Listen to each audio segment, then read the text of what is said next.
Feeling frustrated and disconnected from your teen? You are not alone. This is something we all struggle with as parents, which is why on March 27th, I'll be hosting a free masterclass for parents of teens called The Art of Non-Reactive Parenting. If you'd like a calmer communication and better connection with your teenager, this class is for you. You'll learn how to understand and identify the triggers that lead to reactivity and how your reactivity impacts your relationship with your teenager. You'll learn how to identify the triggers you have, manage stress, and use powerful communication techniques, and walk away with a personalized plan to implement the strategies at home. Click the link in the show notes to reserve your spot today.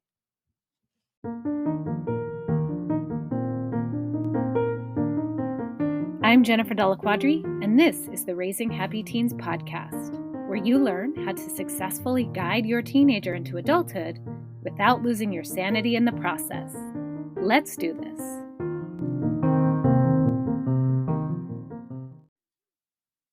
Welcome back to the podcast. A while ago, probably 2 years ago, I did an episode that was all about highly sensitive teens and how to support a highly sensitive teen. But I thought that it was long overdue for me to talk today about highly sensitive parents, because I know a lot of you in my audience identify as being highly sensitive or empathic. So if that's you, this episode is for you. I'm going to first just talk a little about what it means to be highly sensitive. And then I'm going to share with you some of the challenges and some of the great gifts that come along with that. And of course, I will end by giving some advice and some tips on how to manage the negative effects of being highly sensitive. So let's dive in.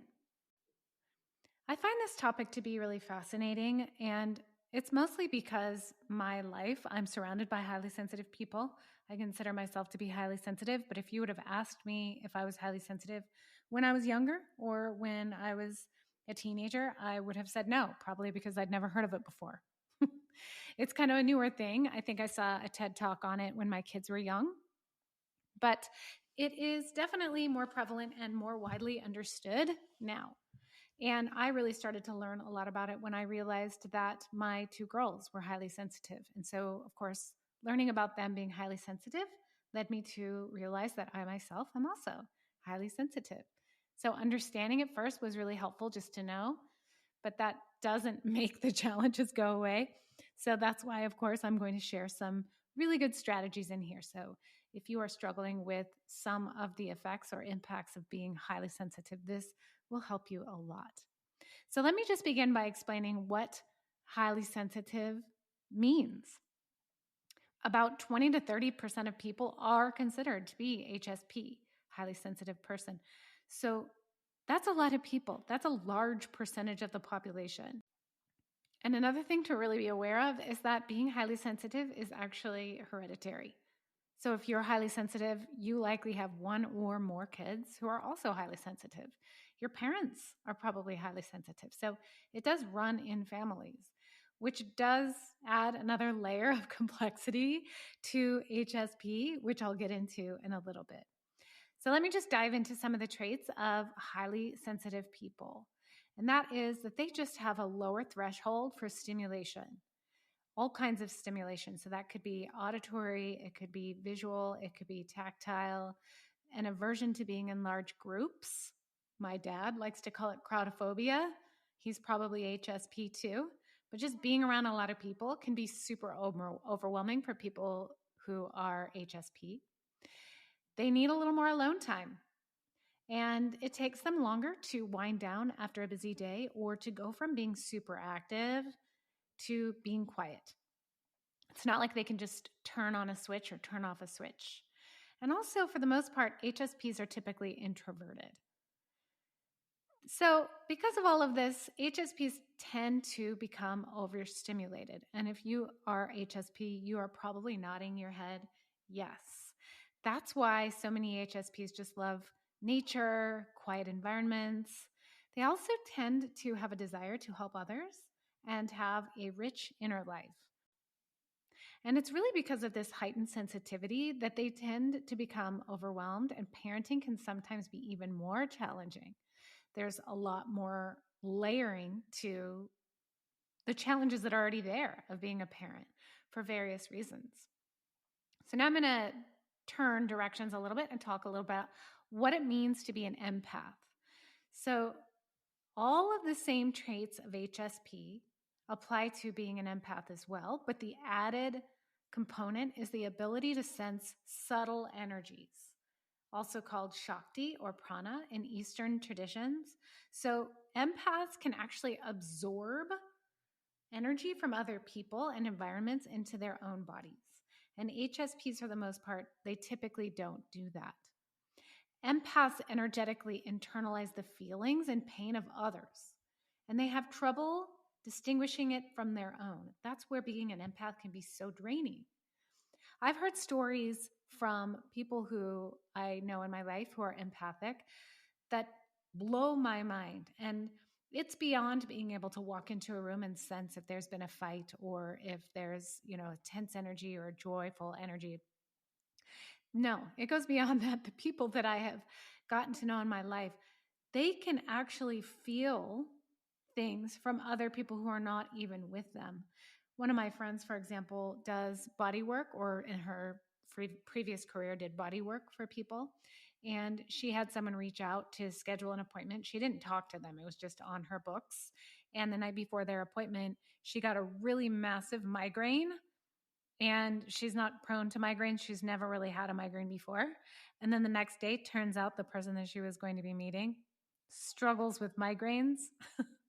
You could say that's a coincidence, but there's lots of different types of coincidences that I've heard of that have to do with this kind of thing, like feeling the emotions of your friend who's in another room, or feeling something on your body.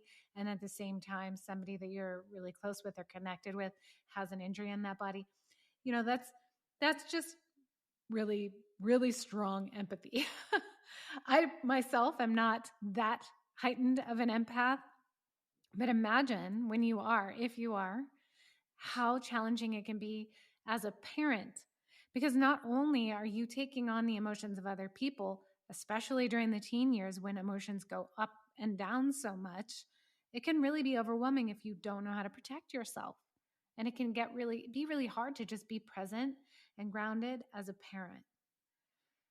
So the thing about HSP and empaths is they're not mutually exclusive. So you can be both. Most empaths are also HSP, but not all HSP are empaths. And there is kind of like a spectrum when it comes to empathy. So if you imagine on one end, on the low end, really low end of empathy would be narcissists, people who just don't really have any empathy at all. And then as you move up, it would be more loving, empathetic people. And then further up would be highly sensitive people. And then at the far opposite end would be the empaths. So imagine yourself on that scale. Just kind of identify, where would I be on this scale of empathy and HSP? Where do I land? So it really just kind of starts with awareness. And even if you don't identify as highly sensitive or empathic, that doesn't mean that the things that I'm talking about here don't apply to you, because they absolutely do. It's just people who are more HSP or empathic have a harder time kind of building those walls around themselves to protect themselves from other people's energy or just stimulation in the environment around them. So let's start by talking about why that can be great as a parent. So because you are so sensitive and aware, it's really easy for you to be in tune with what your kids are needing. It's really easy to know when things are off, even when nothing is being said about it. And you have just naturally a higher level of empathy and emotional intelligence. So you understand what your kids are going through and what they're feeling. And you're better able to respond in a helpful way, especially if you're able to manage your feelings through it and separate yourself from their feelings in a healthy way. So those are all really great things. But let's talk a little bit about some of the challenges that come with being HSP. If it's not kept in check, or on a healthy level, there's times where that overstimulation can really take over. And another thing to be aware of is highly sensitive people and empaths are also prone to codependency. So you may imagine when you think codependency of having that be in romantic relationship, but that absolutely happens in a parent-child relationship too. So know that that's just a tendency, because a lot of the time, HSPs and empaths have been sent a message their whole life that something is wrong, or they're too sensitive, or they need to toughen up.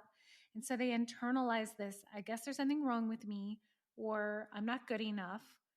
And so when someone does show them affection, whether it be in a romantic relationship or a child, they latch onto that person. And then they lean on that relationship to validate their experience. So the relationship can become highly dependent on an unhealthy level and also sometimes toxic. So that's something to just be aware of, that that's something that can be happening.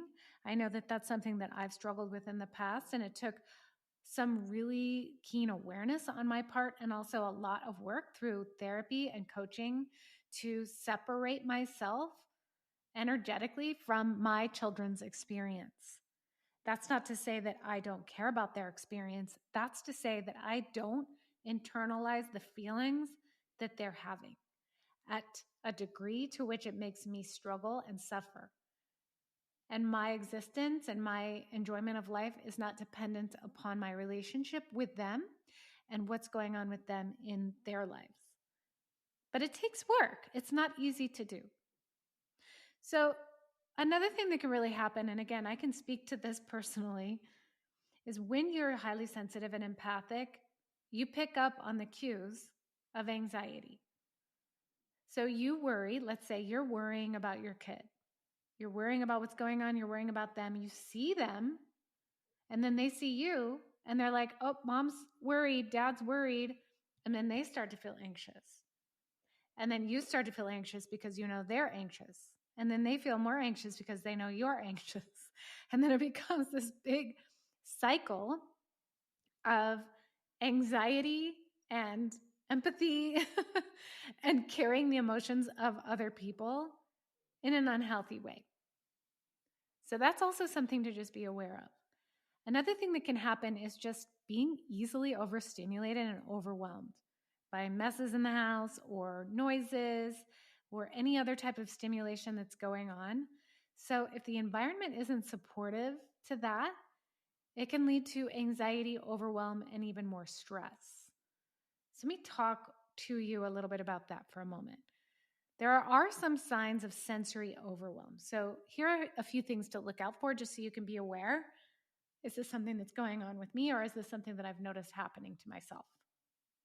So the first sign would be physical sensations, kind of like warning signs. Your body is going into fight, flight, freeze, or fawn as though there's a threat. So something like loud music or like screaming can send you over the edge physically. Your heart starts beating really fast. You're sweating, maybe shallow breathing. There's tightness in your chest. There's muscle tension. And I know as a parent, my threshold for loud noises is a lot lower than other people's. And I would go to other people's house, especially when the kids were little, because, you know, you're with them all of the time. And there would be just chaos with kids running around. And I'd be talking to my friend and they'd just be like, oh, yeah, it's fine, whatever. And meanwhile, I'd be like, oh my gosh, the world is falling apart. I'm having trouble breathing. Like, this is too much for me. That was overly stimulating for me. So that's one of the common signs. Another one is just difficulty focusing. So just feeling foggy, especially if the overstimulation is chronic. So if you are having trouble focusing or just like thinking clearly, it could be a sign of overstimulation. And the third one is just irritability, maybe even rage, because this fight or flight response is really kicking in, and that's where the rage comes from. And it doesn't necessarily indicate a personality trait on your part. It's a situational experience that you're having. So if you feel that rage coming up, That doesn't mean that you're an angry person or that you have a short fuse. It could just mean that you're overstimulated and this is just too much for you and you need to regulate your nervous system. So that's just something to be aware of. So physical difficulty focusing and just general irritability, those are some of the signs of sensory overwhelm. So now what I'm going to do is talk to you about what to do about it. And I'll get into some tips, but the most important thing for you to realize is that what you're experiencing and being an HSP and being an empath, the first step to really being able to manage all of that is self-acceptance and appreciation for who you are versus judgment. And I need to fix this or change this. Something's wrong with me. Quite the opposite, in fact. Nothing is wrong with you. This is who you are as a person. So starting by really accepting yourself for who you are and acknowledging it and really owning it. Okay? So the next step is when you recognize when you're in a heightened state, there's 5 steps you can take to calm yourself down. Number 1 is to know what you're feeling. Just label the feeling, what it is that you are experiencing in that moment. Number 2 would be to pinpoint why you're feeling this way. So for example, I'm feeling frustrated because my son is constantly forgetting his assignments. It can be helpful to write it down if you can. So stopping, label your feeling, and then figure out what it is that's making you feel this way. Number 3 is to just pause and allow yourself to acknowledge and process whatever that emotion is. Just take a few breaths, breathe into it, allow the experience to pass. Because if you shut it down or judge it or say you're off or wrong for feeling this way, what that does is it just stifles that feeling where it will just sit and wait until eventually it comes out, and it will likely come out in a way that's not the way you want it to. So let that feeling pass. It may be uncomfortable, but some emotions are uncomfortable. And that's really all it is. There's no danger there. It's just feeling an uncomfortable emotion. And here's a bonus. If you're able to do this for yourself, you'll be able to do it for your teen too. To sit next to them while they're feeling an uncomfortable emotion and normalize it and create a safe space for it. So once you've paused, you've allowed this emotion to pass through, then you ask yourself, can I do something about this right now? Do I need to worry about this right now? And then write down what comes to mind for you. This is where you decide, am I going to take action on this or not? Because you've taken a pause and you've allowed yourself to ride the wave of the emotion. You're not reacting here, you're responding. Then do something that feels good to you. So once you've gotten all of these emotions through, you've made a plan for what to do about it, then you can take some time. You can journal, you can walk, painting, yoga, anything that keeps you more grounded, helps you get your feelings out. Talking to someone about it can really help here. So that's really the process. When you're feeling overwhelmed, overstimulated in just a heightened state, take those 5 steps and just allow yourself to process it all before really doing anything about it. And also, it's really important to know that all emotions that you experience, they're impermanent. So many people avoid feeling uncomfortable emotions because they have this fear in their mind that if I feel this way, it's just never going to go away. So if I allow myself to feel this sadness, I'm just going to be sad and not going to ever feel happy again. And when you hear that, you may think, gosh, that's really irrational. But that's really how it feels. Because it is uncomfortable to feel these heavy feelings. It makes sense that you would want to avoid them. But avoiding them only makes them grow and then start to really impact how you behave and you act in your life.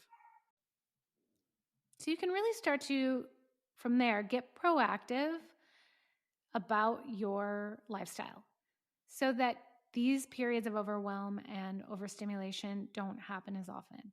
So Things like taking micro breaks, asking yourself, what am I needing right now? How can I nurture myself? I know sometimes when I am going to go somewhere and it's a big social situation, and I know that there's going to be a lot of talking, loud music, and it's fun for me, but I know I get overwhelmed. So sometimes I just kind of go to the bathroom and spend a little bit of time in there by myself, not looking at my phone, just kind of grounding myself, breathing, calming down my nervous system so that I can rejoin the group. So that's like a micro break in a really big social situation. But other kinds of micro breaks, just in general, could be like laying down and closing your eyes for a little bit, having a meditation or a mindfulness practice. I use the app Insight Timer all of the time because they have all kinds of just any length meditation, breathing techniques, etc., that can help you just kind of ground into the moment, and it's totally free. You could do some deep breathing, take a walk. Another really great strategy is legs up the wall. So basically, you lay on your back and you put your legs up on the wall, which activates your parasympathetic nervous system. So it calms you down. And the great thing about it is actually it calms you down, but it also can give you energy. So even just doing that for 10 minutes can calm you down and help you kind of restore so that you can continue to move on through your day. So kind of having a tool belt of things that really calm you down and energize you can help you stay more in balance so that when things do happen with your teenager, when they do come home or when they're loud or when they forget an assignment or when they're talking back to you or rolling their eyes or slamming the door or their room's a mess, hearing this list may be overwhelming you, but this is what it's like having a teen. So that when that happens, you don't fly off the handle because you're imbalanced, because you're already at your max. It's so that you can stay a little bit more stable, so you can respond in a way that feels good to you. And that's really what's important, is knowing what's going to make you feel stressed, knowing what's going to help you feel relaxed, and just be aware of your needs. Know that and be more intentional and proactive about it. And that's where boundaries come in. Have boundaries in place to protect your energy.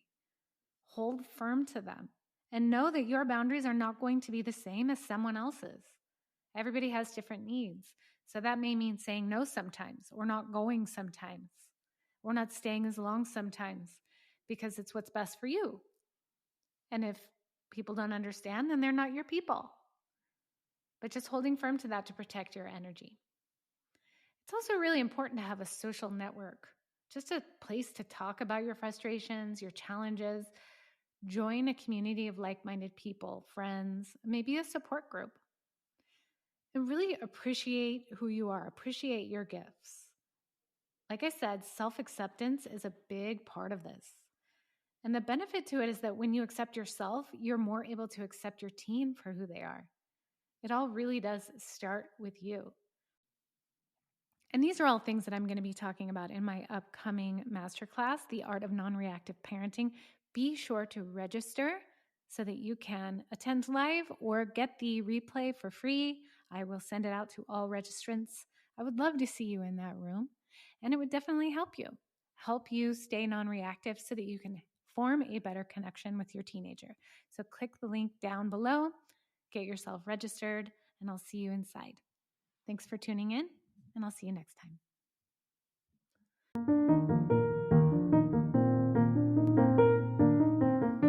If you liked this episode, I'd like to invite you to join Raising Happy Teens, my free online community for parents of teenagers, where every week I host Ask a Coach. You bring your parenting questions, and I provide expert advice and coaching. Click the link in the show notes to join today. I'll see you inside.